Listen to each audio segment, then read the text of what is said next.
아름다운 결혼식이 진행되고 있었습니다. 지수와 민준이 서로 사랑한다는 서약을 나누고 있을 때였어요.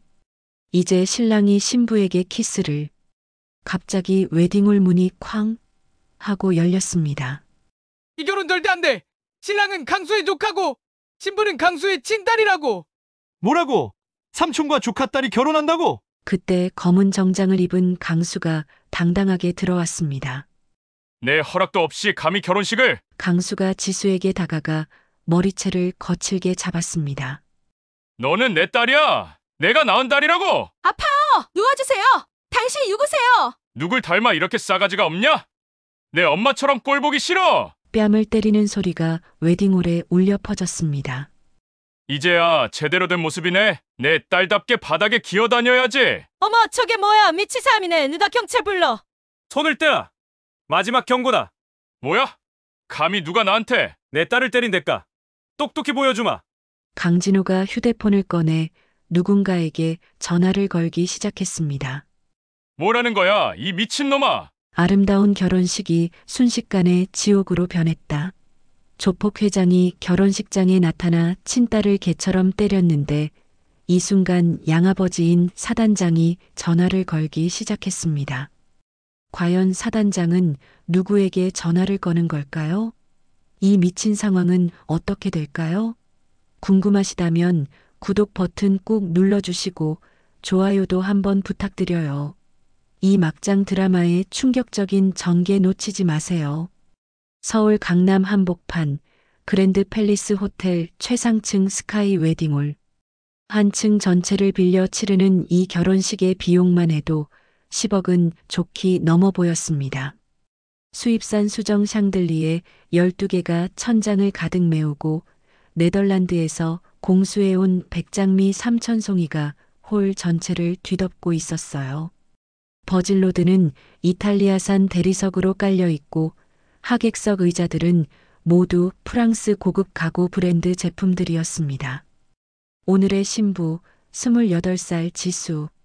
파리에서 특별 제작한 드레스를 입고 신부 대기실에서 마지막 준비를 마치고 있었어요. 드레스 하나만 해도 3천만 원이 넘는 가격이었지만 지수의 표정은 전혀 행복해 보이지 않았습니다. 거울 속 자신을 바라보는 지수의 눈에는 깊은 두려움과 불안이 가득했어요. 왜 이렇게 불안하지? 뭔가 잘못된 것 같은데. 지수는 자신도 모르게 중얼거렸습니다. 어린 시절부터 늘 따라다니던 그 불안감이 오늘따라 더욱 심해졌거든요. 자신의 출생에 대한 의문, 친부모에 대한 기억 하나 없는 공허함, 그리고 무엇보다 오늘 결혼할 남자에 대한 이상한 기분까지. 웨딩홀에는 이미 200명이 넘는 하객들이 자리를 가득 메우고 있었어요. 그런데 신기한 건 신부 측 하객은 딱 한 명뿐이었습니다. 바로 지수의 양아버지 강진호 사단장이었어요. 나머지는 모두 신랑 측 사람들이었는데 이상하게도 대부분이 검은 정장을 입고 선글라스를 낀 채 앉아 있었습니다. 마치 조직원들 같은 분위기였어요.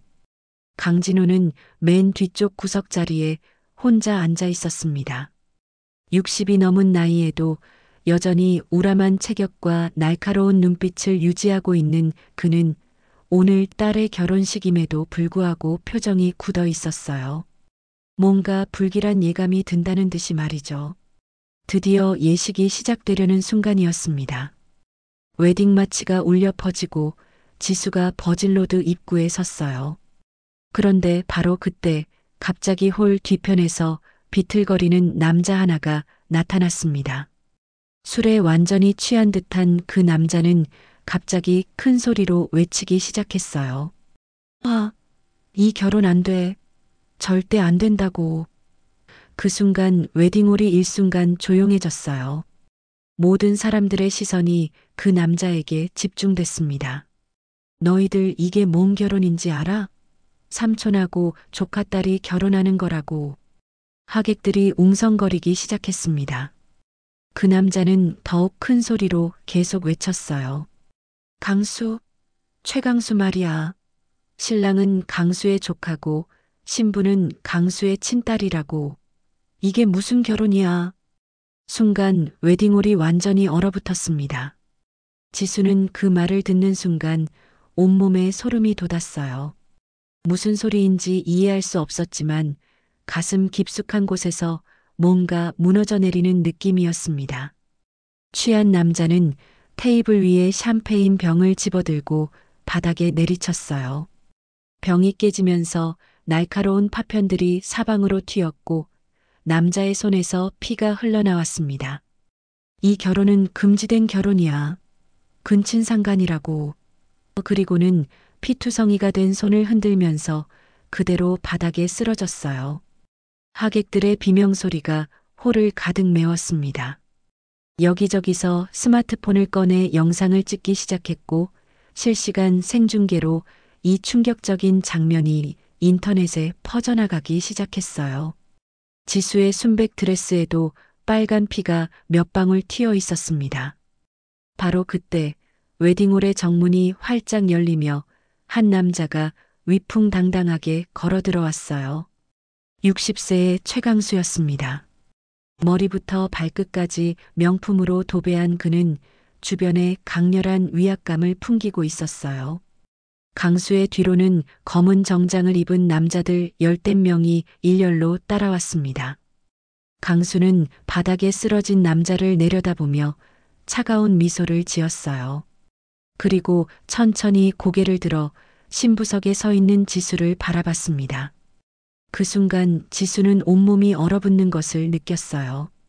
강수의 눈빛에서 뭔가 익숙한 느낌이 들었거든요. 강수가 낮고 위협적인 목소리로 말했습니다. 참 아름다운 결혼식이네요. 그리고 지수를 뚫어져라 쳐다보며 서늘하게 속삭였어요. 신부가 정말 엄마를 쏙 빼닮았구나. 특히 그 거만한 눈빛이 말이야. 그 순간 뒤쪽에 앉아있던 강진호 사단장이 천천히 일어났습니다. 지금까지 조용히 앉아있던 그의 눈빛이 완전히 달라져 있었어요. 강수를 바라보는 강진호의 시선에는 지금까지 본 적 없는 살벌한 분노가 담겨 있었습니다. 강수가 웨딩홀 안으로 완전히 들어서자 분위기가 급격히 바뀌었습니다. 하객들은 숨소리조차 내지 않고 있었어요.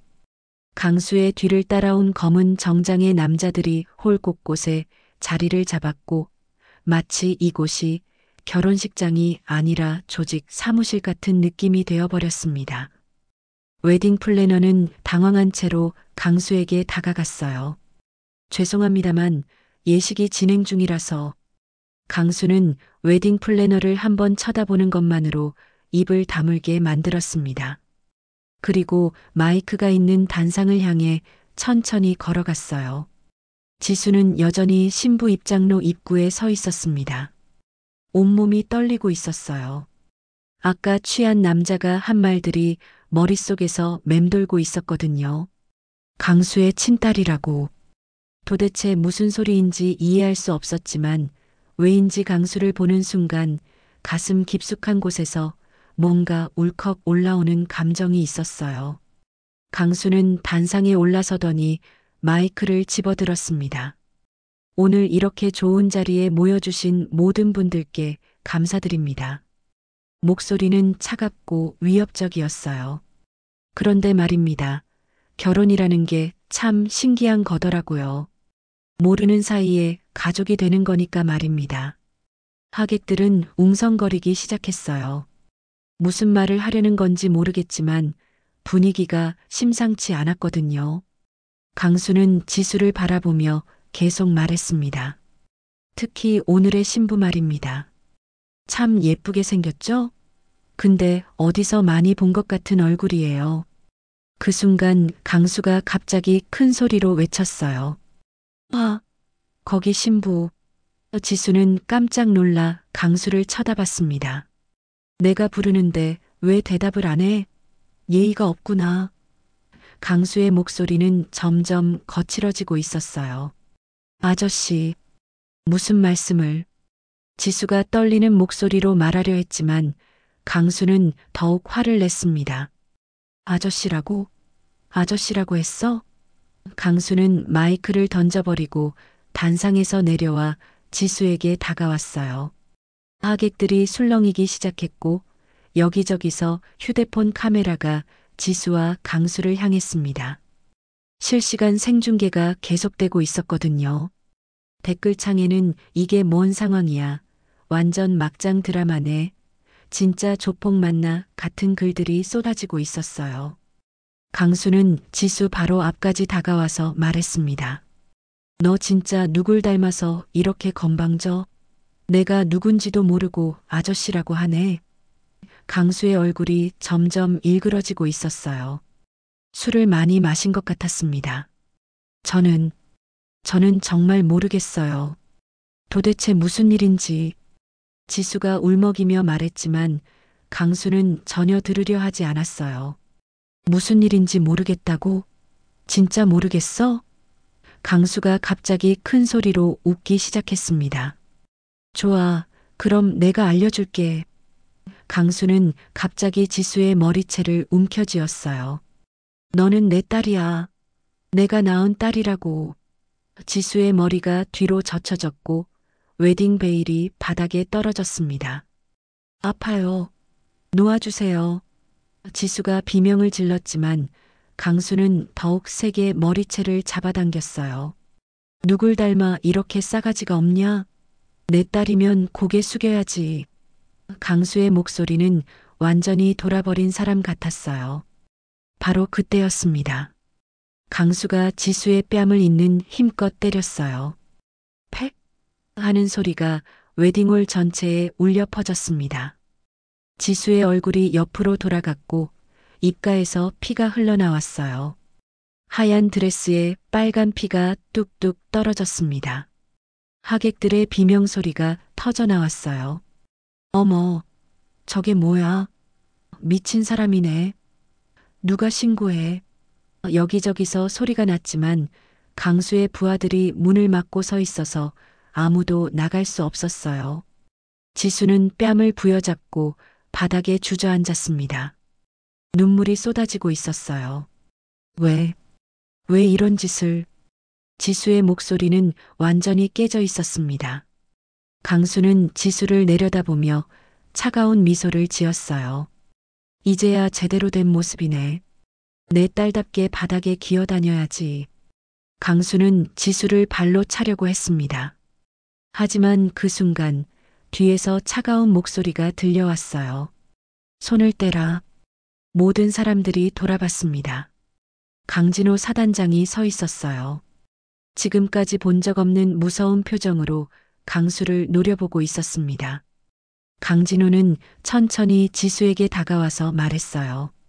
일어나라, 지수야. 이제 됐다. 강진호는 지수를 일으켜 세우고 강수를 향해 돌아섰습니다. 마지막 경고다. 내 딸에게서 손을 떼라. 강진호의 목소리에는 지금까지 들어본 적 없는 사리가 담겨 있었어요. 강수는 비웃으며 말했습니다. 내 딸? 웃기는 소리 하네. 지수는 내 핏줄이야. 내 친딸이라고. 그 순간 강진호는 조용히 웨딩홀을 빠져나갔습니다. 그리고 복도에서 휴대폰을 꺼내 어디론가 전화를 걸기 시작했어요. 작전 개시 준비해라. 타깃은 호텔이다. 강진호가 웨딩홀을 나온 지 정확히 10분 후 서울 용산구 육군사령부는 그야말로 지옥으로 변했습니다. 강진호의 전화 한 통에 평온했던 밤이 순식간에 아수라장이 되어버렸어요. 사령부 작전실에는 빨간 경보등이 미친 듯이 깜빡이고 비상벨이 귀청을 찢을 듯 울려 퍼졌습니다. 사단장님이 직접 내린 특급 명령이다. 작전 참모 김대령이 마이크를 움켜쥐고 목청껏 외쳤어요. 지금 당장 모든 부대 출동. 이건 훈련이 아니야. 실전이다. 작전실에 있던 장교들의 얼굴이 순식간에 굳어졌습니다. 강진호 사단장이 실전이라는 단어를 쓸 때는 정말 죽기 아니면 살기라는 뜻이었거든요. 목표는 강남 그랜드 팰리스 호텔. 지금 거기서 내 딸이 개처럼 맞고 있다. 강진호가 작전실로 직접 들어와서 고함을 질렀어요. 그의 눈은 완전히 돌아 있었습니다. 탱크 10대, 장갑차 20대, 특수부대 100명. 지금 당장 출동시켜. 장교들은 모두 벙찐 표정이었어요. 사단장의 개인적인 일로 군대를 동원한다는 게 말이 되나요? 하지만 강진호의 살기 어린 눈빛을 보자 아무도 감히 반대 의견을 낼 수 없었습니다. 한편 호텔 웨딩홀에서는 강수가 완전히 미쳐 날뛰고 있었어요. 문 열어. 당장 나와. 강수는 신부 대기실 문을 발로 차며 소리쳤습니다. 문이 흔들릴 때마다 지수는 더욱 웅크리며 떨었어요. 제발 그만해 주세요. 지수는 바닥에 쪼그리고 앉아 흐느끼고 있었습니다. 하얀 드레스는 이미 피와 눈물, 그리고 바닥에 먼지로 더럽혀져 있었어요. 왜 나만 이런 일이. 문 안 열어? 그럼 부셔버린다. 강수는 완전히 이성을 잃었어요. 근처에 있던 의자를 들어 올려 문에 내리쳤습니다. 쾅, 쾅, 쾅. 문짝이 부서지기 시작했어요. 바로 그때 육군 사령부 주차장에서는 지옥의 소리가 울려 퍼지기 시작했습니다. K2 흑표 전차 부대 출동, 특수전 부대 완전 무장 출동, 포병 부대 장갑차 즉시 출발. 밤하늘을 가르는 거대한 엔진 소리가 터져 나왔어요. K2 흑표 주력 전차 10대가 일제히 시동을 걸었습니다. 각각 55톤의 이 강철 괴물들이 내뿜는 소음은 그야말로 지진 같았어요. 아스팔트가 진동했고 근처 건물들의 유리창이 덜덜 떨렸습니다. 우와, 진짜 탱크다. 이 광경을 목격한 시민들은 완전히 넋을 잃었어요. 누군가는 전쟁 났나? 라고 소리쳤고 누군가는 스마트폰으로 미친 듯이 영상을 찍기 시작했습니다. 인터넷에는 서울의 탱크 출동, 제3차 대전 시작 같은 글들이 쏟아지기 시작했어요. 탱크 뒤로는 특수부대원들을 태운 장갑차들이 줄을 이었습니다. 완전 무장한 특수부대원 100명이 실탄을 장전하고 출동하는 모습은 마치 영화 속 한 장면 같았어요. 이들의 눈빛에는 진짜 적을 상대한다는 각오가 담겨 있었습니다. 목표까지 10분, 전속력으로 이동한다. 선두 탱크에서 무전이 터져 나왔어요. 이 철의 행렬이 강남으로 향하자 도로 위의 모든 차들이 길가로 피했습니다. 택시 기사들은 미친, 진짜 탱크네 라며 경악했고 버스 안의 승객들은 모두 창 밖으로 고개를 내밀어 구경했어요. 호텔에서는 강수가 드디어 문을 부수고 신부 대기실로 들어왔습니다. 드디어 잡았다. 강수의 얼굴은 완전히 악마 같았어요. 지수는 구석에서 벌벌 떨며 웅크리고 있었습니다. 제발이요. 저를 그냥 놔두세요. 지수가 울먹이며 말했지만 강수는 들은 척도 안 했어요.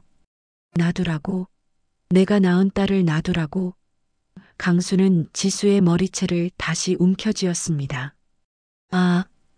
지수의 비명소리가 호텔 전체에 울려 퍼졌어요. 하객들은 모두 소스라치게 놀랐지만 아무도 도와주지 못했습니다. 강수의 부하들이 복도를 장악하고 있었거든요. 바로 그때였습니다. 호텔 밖에서 지진 같은 소리가 들려오기 시작했어요. 땅이 흔들리고 건물이 진동했습니다. 뭐야? 지진이야? 하객들이 웅성거리기 시작했어요. 강수의 부하 중 하나가 창문으로 달려가서 밖을 내려다봤습니다. 그 순간 그의 입이 쩍 벌어졌어요. 형님, 이거 봐야 할 것 같은데요. 목소리가 완전히 떨리고 있었습니다. 뭔데 그래? 강수가 짜증스럽게 창문으로 다가갔어요. 그리고 밖을 내려다보는 순간 강수의 얼굴에서 핏기가 쭉 빠졌습니다. 이게 뭐야?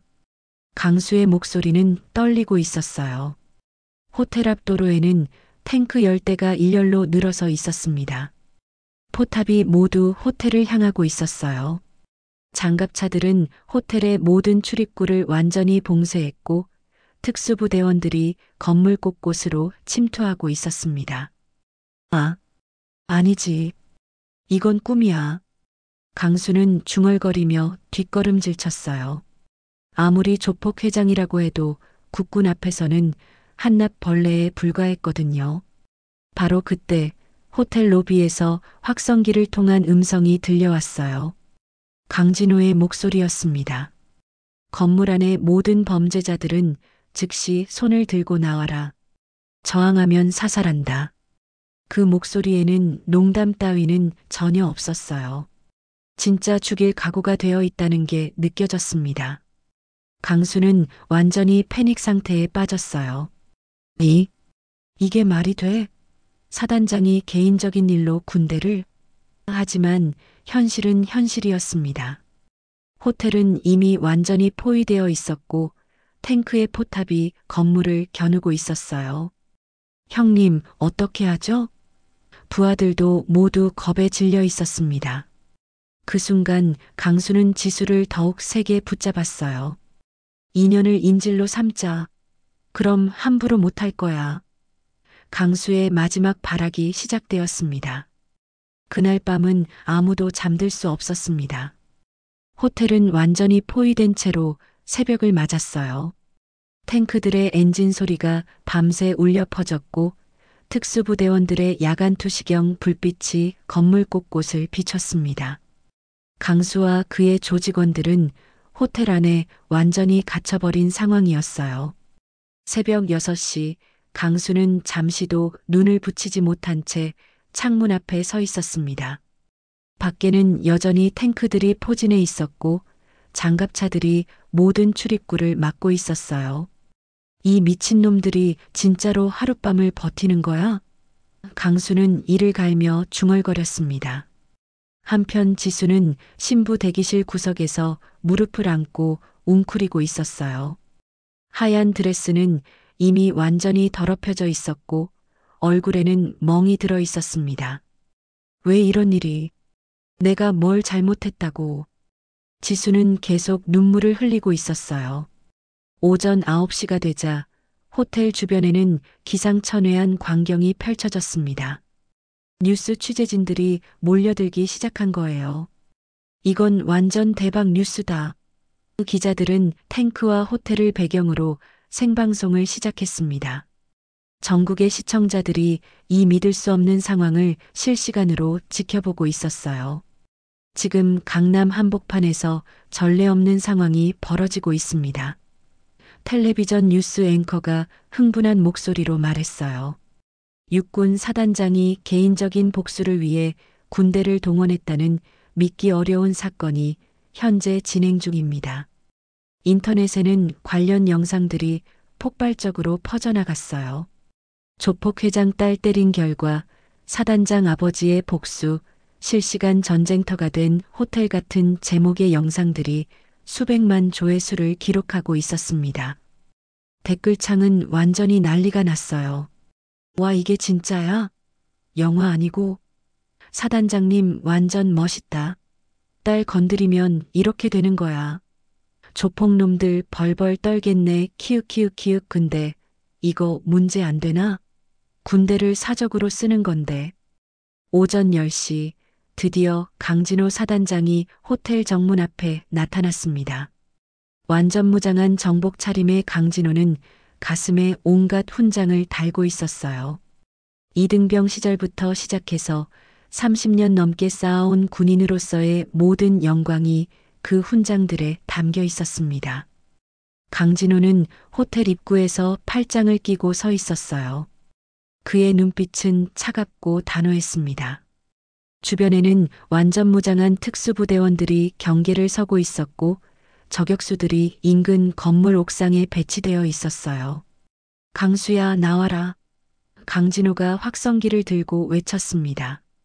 그 목소리는 호텔 전체에 울려 퍼졌어요. 내 딸을 때린 대가를 치를 시간이다. 강진호의 목소리에는 수십 년간 전쟁터에서 단련된 위압감이 가득했습니다. 호텔 안에서 강수는 벌벌 떨고 있었어요. 미친놈이 진짜 끝까지 가는 거야? 강수의 부하들도 모두 겁에 질려 있었습니다. 이들은 평생 주먹과 칼로만 싸워왔는데 탱크와 기관총을 상대하라니 말이 안 됐거든요. 형님, 어떻게 하죠? 진짜 항복해야 하는 거 아니에요? 부하 중 하나가 떨리는 목소리로 말했어요. 하지만 강수는 들은 척도 안 했습니다. 항복? 내가 누군지 알아? 최강수야. 이 정도로 굴복할 내가 아니야. 강수는 지수를 더욱 세게 붙잡았어요. 아, 너 때문에 이 난리가 났어. 내가 제대로 입 다물고 있었으면 이런 일 없었을 거야. 지수는 아파서 신음소리를 냈지만 강수는 더욱 세게 팔을 비틀었습니다. 밖에서는 강진호가 계속 외치고 있었어요. 마지막 경고다. 지금 당장 내 딸을 보내고 항복해라. 안 그러면 이 건물을 박살내버린다. 강진호의 말이 끝나자마자 탱크들의 포탑이 일제히 호텔을 향했습니다. 우와. 구경하던 시민들이 모두 뒤로 물러났어요. 진짜로 쏠 것 같은 분위기였거든요. 기자들도 덜덜 떨면서도 카메라를 계속 돌렸습니다. 이런 장면은 평생 다시 볼 수 없을 것 같았어요. 강수는 창문 앞에서 밖을 내려다보며 절망했습니다. 강진호의 눈빛을 보니 정말로 쏠 각오가 되어 있다는 게 느껴졌어요. 이 미친놈이 진짜 군대를 써서 나를 죽이려는 거야? 강수는 이제야 상황의 심각성을 깨달았습니다. 이건 훈련이 아니다. 강진호가 다시 확성기를 들고 외쳤어요. 이건 심판이다. 내 딸을 때린 죄에 대한 심판. 강진호의 목소리에는 진짜 적을 상대하는 군인의 사리가 담겨 있었습니다. 호텔 안의 하객들도 모두 패닉 상태였어요. 우리도 다 죽는 거 아니야? 빨리 나가게 해달라고. 여기저기서 비명소리가 터져 나왔습니다. 하지만 강수의 부하들이 출입구를 막고 있어서 아무도 나갈 수 없었어요. 바로 그때 강진호가 무전기를 들고 명령을 내렸습니다. 전 부대 주목. 작전명 딸바보 아버지의 복수 개시한다. 탱크 승무원들과 특수부대원들이 모두 일제히 대답했어요. 명령 접수. 강수는 이제 완전히 절망했습니다. 조폭회장으로 살면서 온갖 위험한 상황을 겪어봤지만 이런 건 처음이었어요. 국가의 무력 앞에서는 아무리 거대한 조직도 한낱 개미에 불과했습니다. 지수야.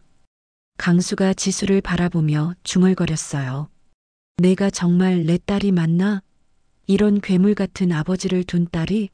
하지만 지수는 대답하지 않았습니다. 그저 차가운 눈빛으로 강수를 바라볼 뿐이었어요. 밖에서는 강진호의 최후 통첩이 울려 퍼졌습니다. 10분 안에 항복하지 않으면 진입한다. 저항하는 자는 모두 사살한다. 이제 정말 마지막 순간이 다가오고 있었습니다. 강진호의 최후 통첩이 떨어진 지 정확히 10분 후 지옥이 시작됐습니다. 전 부대 돌입 개시. 강진호의 명령과 함께 특수부대원들이 호텔의 모든 출입구로 동시에 진입하기 시작했어요.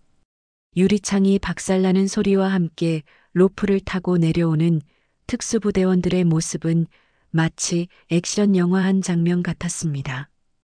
으악! 호텔 안의 하객들이 비명을 질렀어요. 완전 무장한 특수부대원들이 엎드려 손들어 라고 외치며 건물 안으로 쏟아져 들어왔거든요. 실탄이 장전된 소총들이 사방에서 겨눠지는 상황에 모든 사람들이 바닥에 엎드렸습니다. 강수의 부하들은 완전히 패닉 상태에 빠졌어요. 형님, 어떻게 하죠? 저항해야 하나요? 하지만 강수 자신도 벌벌 떨고 있었습니다. 평생 주먹으로만 살아온 조폭들에게 군대의 화력은 너무나 압도적이었어요. 다 내려놔. 항복한다. 강수의 부하 중 한 명이 먼저 두 손을 들고 항복했습니다.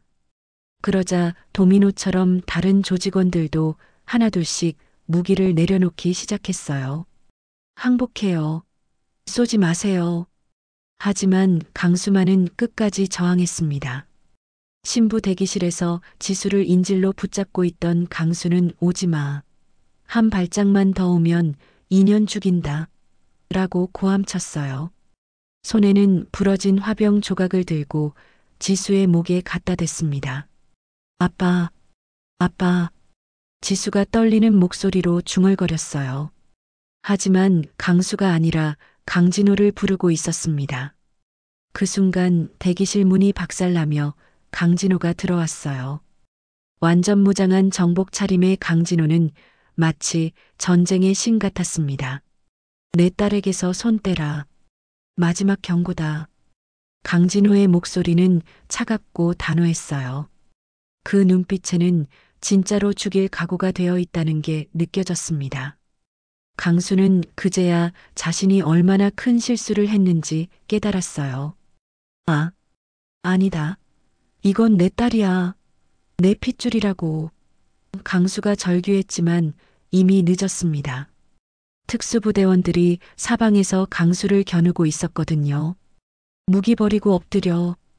강진호는 천천히 지수에게 다가가서 그녀를 강수로부터 떼어냈습니다. 이제 됐다, 지수야. 아빠가 왔다. 지수는 강진호의 품에 안기며 펑펑 울기 시작했어요. 아빠, 정말 무서웠어요. 바로 그때 경찰들이 들이닥쳤습니다. 최강수, 폭행, 협박, 조직범죄 혐의로 체포한다. 수갑이 강수의 손목에 채워지는 순간 강수의 얼굴은 완전히 무너져 내렸어요. 이건 말이 안 돼. 내가 조폭 회장인데. 강수의 조직원들도 모두 체포됐습니다. 30년간 서울을 주름잡던 거대 조직이 단 1시간 만에 완전히 붕괴된 거예요. 전원 연행. 경찰들의 외침과 함께 검은 정장의 조직원들이 하나씩 호텔에서 끌려나갔습니다. 오후 2시 호텔 앞에서는 전국을 경악시킬 기자회견이 열렸습니다. 수백 명의 기자들과 시민들이 몰려들어 있었고 모든 방송국이 생중계를 하고 있었어요. 강진호는 지수의 손을 잡고 단상에 올라섰습니다. 국민 여러분께 말씀드리겠습니다. 강진호의 목소리는 전국에 울려 퍼졌어요. 오늘 체포된 최강수는 이 아이의 생물학적 아버지입니다. 기자들 사이에서 탄성이 터져 나왔습니다. 하지만 이 아이를 진짜로 키우고 사랑한 건 저였습니다. 강진호는 지수를 품에 안으며 계속 말했어요. 혈연이 가족을 만드는 게 아닙니다. 사랑과 보살핌이 진짜 가족을 만드는 겁니다. 기자들이 일제히 손을 들었어요. 사단장님, 친자 감정서가 있나요? 강진호는 미리 준비해둔 서류를 꺼내 들었습니다. 국립과학수사연구원에서 발급한 공식 친자 감정서입니다. DNA 일치율 99.9%. 서류가 공개되자 현장이 완전히 술렁였어요. 진짜로 강수가 지수의 친아버지였던 거였습니다. 인터넷에는 조폭 회장이 친딸 때린 충격, 사단장 양아버지의 눈물 같은 기사들이 실시간으로 쏟아져 나왔어요. 한편 경찰서로 연행되던 강수는 차 안에서 절규하고 있었습니다. 내가 키운 것도 아닌데 왜 나한테 이래? 이건 조작이야. 조작이라고. 하지만 아무도 그의 말을 들어주지 않았어요. 형님이 직접 때리는 걸 수백 명이 봤는데 무슨 조작이에요? 함께 체포된 부하가 말했지만 강수는 여전히 현실을 받아들이지 못했습니다. 내가 그냥 교육을 시킨 거야. 내 딸을 내가 교육하는 게 뭐가 잘못된 거야. 기자회견장에서는 지수가 마이크를 잡고 말하기 시작했어요. 저는 지금까지 정말 행복하게 살았어요. 지수의 목소리는 떨리고 있었지만 힘이 있었습니다. 혈연으로는 저를 버린 사람이 아버지일지 몰라도 진짜 아버지는 저를 키워주신 강진호 사단장님이에요. 전국의 시청자들이 눈물을 흘리며 이 장면을 지켜봤어요. 댓글창에는 감동이다. 진짜 아버지가 따로 있지. 사단장님 최고. 같은 글들이 쏟아졌습니다. 앞으로 저는 제 이름으로 살겠어요. 지수가 힘차게 말했어요. 과거에 얽매이지 않고 저를 진짜로 사랑해주는 사람들과 함께 새로운 삶을 시작하겠습니다. 박수갈채가 터져나왔고 강진호는 뿌듯한 미소를 지었습니다. 한편 구치소로 향하는 차 안에서 강수는 창문에 머리를 박으며 오열하고 있었어요. 지수야, 아빠가 잘못했다. 하지만 이미 모든 게 끝나버린 후였습니다. 30년간 폭력으로 군림하던 조폭 회장의 몰락이 완성된 순간이었어요. 서울 동부구치소. 한때 서울을 주름잡던 조폭 회장 최강수는 이제 죄수복을 입고 차가운 독방에서 미쳐가고 있었습니다. 머리는 빡빡 깎였고 눈은 충혈되어 있었어요. 30년간 누려왔던 모든 권력이 딸의 한마디에 무너져버린 거였습니다. 지수야, 지수야. 강수는 철창을 붙잡고 미친 듯이 소리쳤어요. 다른 죄수들이 조용히 해, 미친놈아. 라고 욕했지만 강수는 들은 척도 안 했습니다. 내 딸이야. 내가 낳은 딸이라고. 교도관들이 달려와서 강수를 진정시켰지만 강수는 계속 지수의 이름을 부르며 울부짖었어요. 한 번만, 딱 한 번만 와달라고. 아빠가 잘못했어. 미안해. 강수의 울음소리는 구치소 전체에 울려 퍼졌습니다. 구치소 밖 세상은 이미 강수를 완전히 조롱거리로 만들어버렸어요. 인터넷에는 딸 바보 조폭 회장 근황, 감방에서 매일 우는 최강수 같은 영상들이 수백만 조회수를 기록하고 있었습니다. 댓글들도 가혹했어요. 키읔키읔키읔 조폭이 딸한테 차였네. 그러게 왜 때렸냐? 자업자득이지 진짜 찌질하다. 저게 회장이었다고? 한편 지수는 아예 다른 사람이 되어 있었습니다. 웨딩홀 사건 이후 지수는 머리를 짧게 자르고 검은 옷만 입고 다녔어요. 예전의 순한 모습은 온데간데 없고 눈빛이 얼음처럼 차가워져 있었습니다. 지수 양, 그래도 한 번은 면회를. 담당 변호사가 조심스럽게 말했지만 지수는 칼같이 잘라 말했어요. 그런 말 다시 하면 변호사도 바꿀 거예요. 변호사는 지수의 차가운 눈빛에 섬뜩함을 느꼈습니다. 구치소에서는 매주 면회일마다 기적이 일어나기를 기다리는 강수의 모습이 처참했어요. 오늘은 올까? 지수가 올까? 하지만 면회실은 항상 텅 비어 있었습니다. 한 달, 두 달, 세 달이 지나도 지수는 나타나지 않았어요. 강수야, 포기해라. 딸이 이미 널 죽은 사람 취급하고 있어. 같은 방 죄수가 비웃으며 말했지만 강수는 귀를 막고 중얼거렸어요. 아니야, 지수는 착한 애야. 언젠가는 와줄 거야. 어느 날 더욱 충격적인 소식이 들려왔습니다. 지수가 기자들 앞에서 폭탄 발언을 한 거예요. 최강수요? 그 사람 이름 자체가 더럽다고 생각해요. 제 인생에서 영원히 지워버리고 싶은 존재죠. 그뿐만 아니라 지수는 더욱 잔혹한 말을 했습니다. 솔직히 말하면 그 사람이 감옥에서 죽었으면 좋겠어요. 그래야 제가 완전히 자유로워질 것 같거든요. 기자들도 깜짝 놀랄 정도로 차가운 말이었어요. 구치소에서 이 뉴스를 본 강수는 완전히 무너져 버렸습니다. 아니야. 지수가 그런 말을 할 리 없어. 조작이야. 하지만 텔레비전 화면 속 지수의 차가운 표정은 진짜였어요. 강수는 그대로 바닥에 쓰러져 의식을 잃었습니다. 의무실에서 깨어난 강수는 완전히 다른 사람이 되어 있었어요. 의사 선생님, 제가 정말 나쁜 아버지였나요? 강수는 의사에게 매달리며 물어봤습니다. 제 딸이 저한테 죽으라고 하는데. 구치소 안에서 강수의 소문이 퍼지기 시작했어요. 야, 저 조폭 회장 봤어? 딸한테 완전히 버림받아서 정신 나간 것 같던데. 그러게 말이야. 매일 밤 울면서 딸 이름 부르더라. 더욱 잔혹한 건 예전 강수의 부하들마저 그를 외면하기 시작한 거였어요. 같이 감옥에 들어온 조직원들이 강수를 만나러 왔을 때 이들은 오히려 강수를 비난했습니다.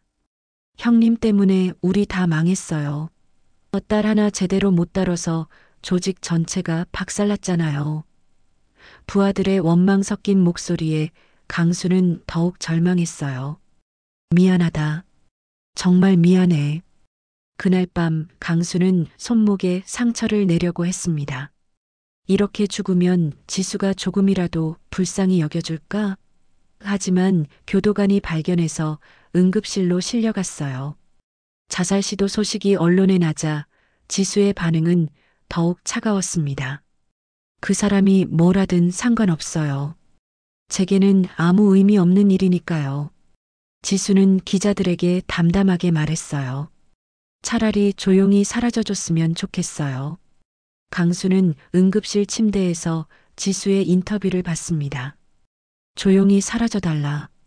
그 말이 가슴을 찢어 놓았어요. 지수야, 아빠가 정말 그렇게 밉니까? 강수는 링거줄을 뽑으려고 했지만 간호사들이 말렸습니다. 구치소로 돌아온 강수는 완전히 폐인이 되어 있었어요. 밥도 안 먹고 말도 안 하고 그저 지수의 사진만 바라보며 하루 종일 앉아 있었습니다. 지수야, 아빠 용서해줘. 같은 말만 계속 반복했어요. 다른 죄수들도 이제는 강수를 불쌍히 여기기 시작했습니다. 야, 저 양반 진짜 미안한 것 같은데. 그래도 딸이 너무 야박하지 않나? 하지만 강수는 아무 소리도 듣지 못했어요. 어느 날 밤 강수는 벽에 머리를 박으며 중얼거렸어요. 내가 죽으면 지수가 슬퍼할까? 하지만 이미 답은 정해져 있었습니다. 지수는 강수가 죽어도 눈물 한 방울 흘리지 않을 거였어요. 세상에서 가장 무서운 조폭이었던 최강수는 이제 세상에서 가장 불쌍한 아버지가 되어버렸습니다. 하지만 그 누구도 심지어 자신의 딸도 그를 불쌍히 여기지 않았어요. 강수가 구치소에서 무너져가고 있는 동안 지수는 서울의 어느 허름한 골목에 있는 작은 식당에 앉아 있었습니다. 이곳은 강진호가 젊은 시절 자주 오던 단골집이었어요. 형광등이 깜빡거리고 플라스틱 의자가 삐걱거리는 그런 평범한 동네 식당이었습니다. 지수는 테이블에 팔꿈치를 기대고 멍하니 앉아 있었어요. 며칠째 제대로 먹지도 자지도 못하고 있었습니다. 웨딩홀 사건 이후 지수는 완전히 다른 사람이 되어 있었거든요. 예전의 순한 모습은 온데간데 없고 눈빛만 차갑게 살아 있었어요. 지수야, 뭐라도 먹어야지. 강진호가 조심스럽게 말했지만 지수는 대답하지 않았습니다. 앞에 놓인 밥그릇을 보기만 할 뿐 젓가락을 들 생각도 하지 않았어요. 손이 계속 떨리고 있었거든요.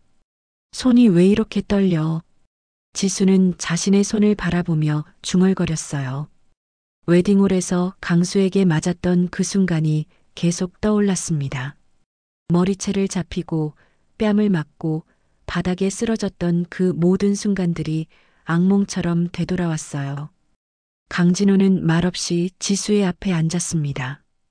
그리고 조용히 밥을 푸기 시작했어요. 한 숟가락, 두 숟가락. 정성스럽게 밥을 푸는 강진호의 모습을 보며 지수는 어린 시절을 떠올렸습니다. 아빠가 처음 저한테 밥 해주셨을 때가 기억나네요. 지수가 작은 목소리로 말했어요. 제가 8살 때였죠. 그때도 이렇게 밥을 정성스럽게 떠주셨어요. 강진호는 고개를 끄덕이며 계속 밥을 푸고 있었습니다. 그때 아빠가 물어봤죠. 지수야, 무서운 꿈 꿨니? 하고 지수의 목소리가 떨리기 시작했어요. 저는 계속 악몽을 꿨거든요. 어떤 무서운 남자가 저를 때리는 꿈을. 강진호의 손이 잠시 멈췄습니다. 지금 생각해 보니까 그 꿈속의 남자가 강수였던 것 같아요. 지수는 쓴웃음을 지었어요. 어릴 때부터 본능적으로 알고 있었던 건가 봐요. 저를 버린 사람이 누구인지.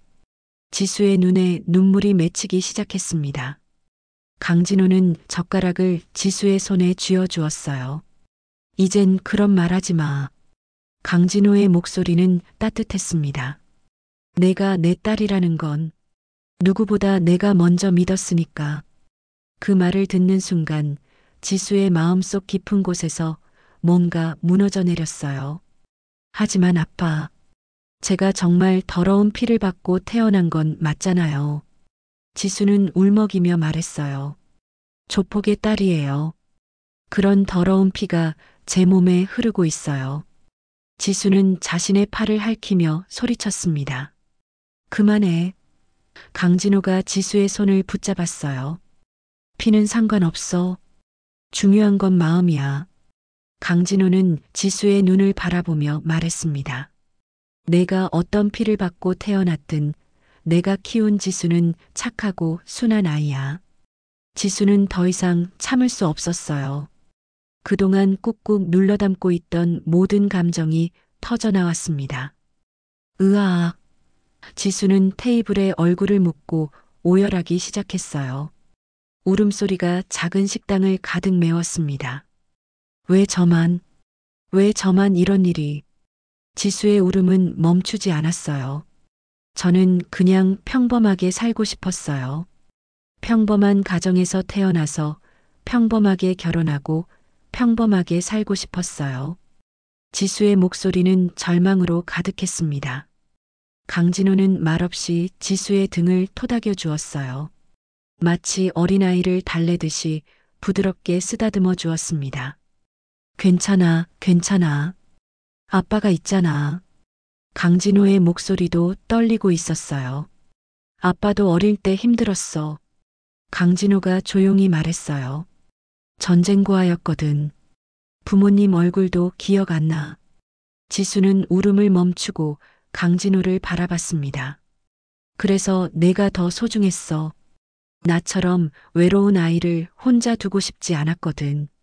아빠. 지수는 강진호의 손을 잡았어요. 정말 제가 아빠 딸이어도 되나요? 이런 더러운 출신인데. 강진호는 지수의 손을 두 손으로 감쌌습니다. 바보야. 너는 처음부터 내 딸이었어. 강진호는 미소를 지었어요. 혈연이 가족을 만드는 게 아니야. 함께한 시간과 사랑이 가족을 만드는 거지. 지수는 다시 울음을 터뜨렸지만 이번에는 다른 종류의 눈물이었어요. 식당 사장 아주머니가 걱정스럽게 다가왔어요. 괜찮으세요? 뭔가 많이 힘들어 보이시는데. 강진호는 고개를 끄덕이며 말했습니다. 괜찮습니다. 딸이 조금 힘든 일이 있어서요. 딸? 아주머니는 지수를 바라봤어요. 아이고, 이렇게 예쁜 딸을 두셨네요. 정말 아버지를 닮았어요. 그 말을 듣는 순간 지수는 환하게 웃었습니다. 오랜만에 진짜 웃음이었어요. 정말요? 제가 아빠를 닮았다고요? 지수는 거울을 보며 물어봤어요. 아주머니는 고개를 끄덕였습니다. 당연하죠. 특히 눈매가 똑같아요. 지수는 강진호를 바라보며 활짝 웃었어요. 그날 밤 지수는 처음으로 편안한 잠을 잤습니다. 악몽도 없었고 강수의 얼굴도 떠오르지 않았어요. 꿈속에서는 어린 시절의 강진호가 나타나서 지수를 업어주고 있었습니다. 아빠, 저 무서워요. 괜찮아. 아빠가 지켜줄 테니까. 6개월 후 서울 강동구의 한 작은 건물에 은별재단이라는 간판이 걸렸습니다. 하지만 개소식 당일 아침 지수에게 충격적인 소식이 전해졌어요. 구치소에서 강수가 자살 시도를 했다는 연락이었습니다. 뭐라고요? 지수는 전화를 받으며 얼굴이 새하얗게 변했어요. 최강수가 자살 시도를? 담당 교도관의 목소리는 심각했습니다. 어젯밤에 발견했는데 다행히 목숨은 건졌습니다. 그런데 계속 따님 이름만 부르고 있어서요. 지수는 전화를 끊고 한참 동안 멍하니 서 있었어요. 오늘이 은별재단 개소식이었는데 하필 이런 일이 벌어진 거였습니다. 그 사람이 죽든 말든 상관없어. 지수는 중얼거렸지만 왜인지 가슴이 답답했어요. 개소식장에는 이미 수백 명의 사람들이 모여 있었습니다. 언론사 기자들, 사회복지 관계자들, 그리고 도움을 받을 가족들까지. 지수는 검은색 정장을 입고 있었지만 아침에 들은 소식 때문에 표정이 굳어 있었어요. 지수야, 괜찮아? 강진호가 걱정스럽게 물어봤습니다. 아무것도 아니에요. 지수는 고개를 저었지만 손이 계속 떨리고 있었어요. 강수의 자살 시도 소식이 머릿속에서 떠나지 않았거든요. 마이크를 잡고 단상에 선 지수의 목소리는 떨리고 있었어요. 은별재단을 설립하게 된 이유는? 순간 지수의 머릿속에 강수의 모습이 스쳐 지나갔습니다. 구치소에서 혼자 울고 있을 그 모습 말이에요. 저 역시 어린 시절 혼자였던 적이 있었기 때문입니다. 지수의 목소리가 갑자기 깨졌어요. 관객들이 웅성거리기 시작했습니다. 가족이란 게... 지수는 말을 이어가지 못했어요. 바로 그때 개소식장 뒤편에서 소란이 일어났습니다. 비켜주세요. 비켜주세요. 누군가가 소리치며 들어오고 있었어요. 사람들이 뒤를 돌아보자 믿을 수 없는 광경이 펼쳐졌습니다. 구치소 죄수복을 입은 강수가 수갑을 찬 채로 교도관들에게 끌려오고 있었어요. 지수야, 지수야. 강수는 미친 듯이 소리치며 지수를 찾고 있었습니다. 개소식장이 완전히 아수라장이 되었어요. 이게 뭔 상황이야? 조폭 회장이 왜 여기에? 기자들은 카메라를 들고 미친 듯이 촬영하기 시작했어요. 강수는 교도관들을 뿌리치려고 발버둥치며 소리쳤습니다. 내 딸을 보러 왔어. 지수는 단상에서 그 광경을 보며 완전히 얼어붙었어요. 왜 하필 오늘? 6개월 만에 보는 강수는 완전히 다른 사람이 되어 있었습니다. 살이 빠져서 뼈만 남았고 눈은 완전히 돌아 있었어요.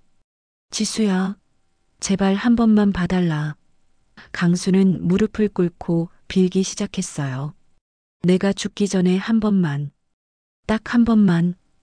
강수의 절규에 개소식장이 조용해졌습니다. 모든 사람들이 이 충격적인 장면을 지켜보고 있었어요. 지수는 천천히 단상에서 내려왔습니다. 강수와 눈이 마주쳤어요. 6개월 전에는 무서운 조폭 회장이었던 그가 이제는 그저 불쌍한 늙은이로 보였습니다. 지수야. 강수의 목소리는 떨리고 있었어요. 그 사람은 그냥 제게 피를 준 사람일 뿐이에요. 지수의 목소리는 차가웠어요. 하지만 왜인지 가슴이 아팠습니다. 강수는 그 말을 듣고 완전히 무너져 내렸어요. 미안해. 정말 미안해. 강수는 바닥에 엎드리며 울기 시작했어요. 내가 너무 못났어. 내가 아버지 자격이 없어. 그 모습을 본 사람들 중에는 눈물을 흘리는 이들도 있었어요. 바로 그때 강진호가 나섰습니다. 강수야. 강진호는 강수 앞에 서서 말했어요. 이제 그만해라. 지수를 괴롭히지 마. 강수는 고개를 들어 강진호를 바라봤습니다.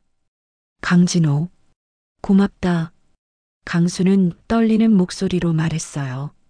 지수를 잘 키워줘서 정말 고맙다.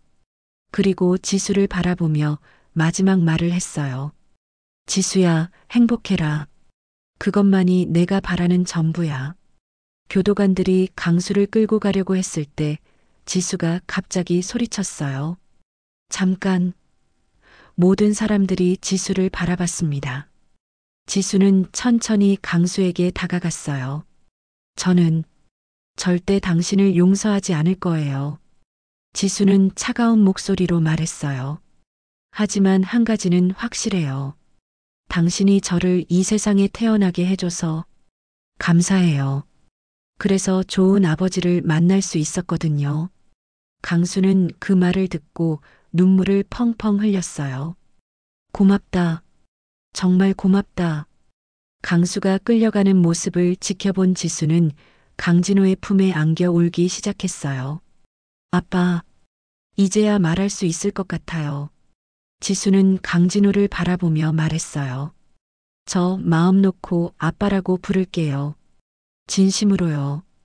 강진호는 지수를 꼭 안으며 말했어요. 그래. 넌 처음부터 내 딸이었다. 개소식은 예상과 달리 더욱 감동적으로 끝났어요. 사람들은 모두 눈물을 흘리며 박수를 쳤습니다. 지수는 다시 마이크를 잡고 말했어요. 가족이란 건 피가 섞였다고 저절로 되는 게 아니에요. 지수의 목소리는 이제 힘이 있었어요. 진짜 가족은 끝까지 서로를 지켜주는 사람들이죠. 박수갈채가 터져나왔고 지수는 환하게 웃었습니다. 그날 밤 은별재단에서 지수는 아이들과 함께 둘러앉아 동화책을 읽어주고 있었어요. 선생님, 우리도 가족이 될 수 있어요?